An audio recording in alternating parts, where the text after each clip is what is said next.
Good morning, ladies and gentlemen. This is your Ticker Guy coming at you from wonderful and sunny Niceville, Florida. And I have a very interesting clip from the 10 hours of testimony proffered by Goldman Sachs executives yesterday. I listened to most of it, even though I didn't get to watch it all because I was in my car part of the day. But I had the radio going and I had my little orb streamer going and I heard all of the things that were said.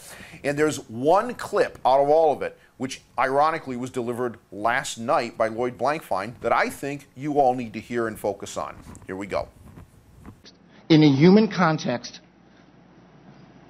the markets work on transparency with respect to what the item is. It doesn't carry representations just of what a position the seller has. Just think of buying from from a stock exchange or a futures market. You don't even know, you're not even supposed to know who's on the other side. Oh, Lloyd. A little intentional misdirection maybe aimed at the Senate, hoping to get it past Senator Levin, who said that you were selling things that you knew and that your people said were crap.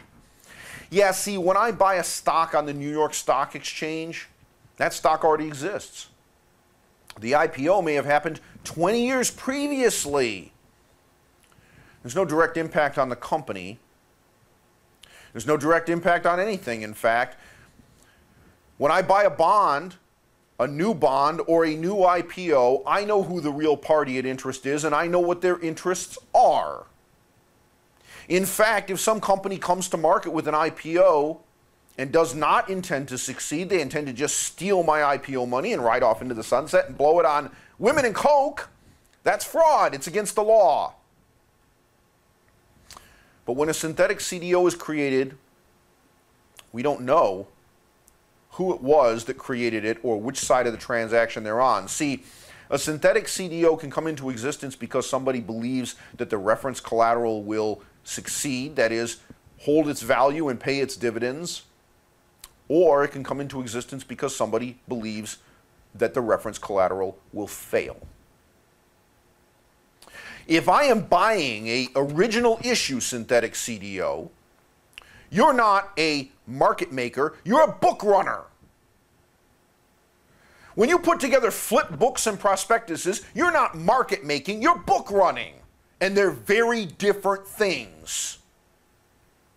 If I want to buy a synthetic CDO, which side of the transaction the person who caused that thing to come into existence was on is the most material part of the disclosures. In fact, without that information, I'd argue that nobody in their right mind would ever buy any of that crap on either side. If I want to buy the long side of such a CDO, I want to buy one that was created by people who believe that the reference collateral will succeed. And if I want to be on the short side of such a transaction, I want to buy one created by people who believe that the reference collateral will fail. Why? Because I would want their interests to roughly coincide with mine when the security was created, right? Yeah, and see, if you had to disclose that, Lloyd, though, if that was part of the disclosures, you'd have a hell of a hard time selling the other side of the transaction, wouldn't you? That's the problem here. Lots of people got hosed buying things that they had no transparency of the intent when the security was created. And synthetics, unlike every other kind of security, we don't know who the creator is or what their intentions were. And the intentions are the key item. That's the wild card. That's the thing that's thrown into question by creation of synthetics. But you, Lloyd, know this. You also know that when you book run for a company doing an IPO or doing a bond issue, that the intent of the company is transparent on its face, as is their identity. So what was your problem with disclosing that to buyers or sellers on either side of these synthetics? I think it's because your people knew they were, to coin your own phrase, crap. Now let's look at how you got away with this, at least from a standpoint of original intent and why there's no regulation today to prevent this. That would be the Commodity Futures Modernization Act and Gramm-Leach-Bliley. Let me read to you an excerpt of what your industry demanded and got and why these instruments are able to be put together in this form and fashion in the first place. Directly from their legislation. The Commission, that is the Securities and Exchange Commission, is prohibited from promulgating, interpreting, or enforcing rules or issuing orders of general applicability as prophylactic measures against fraud, manipulation, or insider trading with respect to any securities-based swap agreement.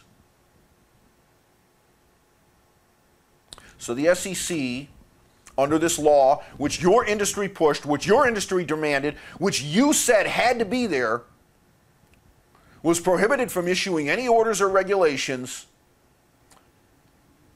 up front intended to prevent your firm from bamboozling people. This doesn't bear on the pending case that the SEC has brought, because that case is very simple. It has to do with what's called 10b-5, and I'm sure you know what that rule says. We'll see in the fullness of time, and with the benefit of hindsight as well as the wisdom of the courts, whether or not your firm violated the rules and the law in that regard. And I believe the evidence will show, especially after the hearing yesterday, that it did. But if you want to know, ladies and gentlemen, why firms like Goldman Sachs were able to put these sorts of instruments together in the first place, why they were running around selling things that they believed were pieces of crap, why it is that we are in this mess, and why we have this gambling casino, which Lloyd Blankfein has declined to admit they were involved in putting together and operating for their own personal profit, regardless of the ruin of anybody else, you need to look to the CFMA and Gramm-Leach-Bliley. Ladies and gentlemen, we have one and only one way to stop this from happening in the future.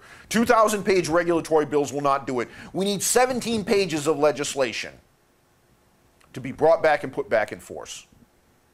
Those 17 pages are called Glass-Steagall. Bring them back now. I'm your ticker guy, and that's my view.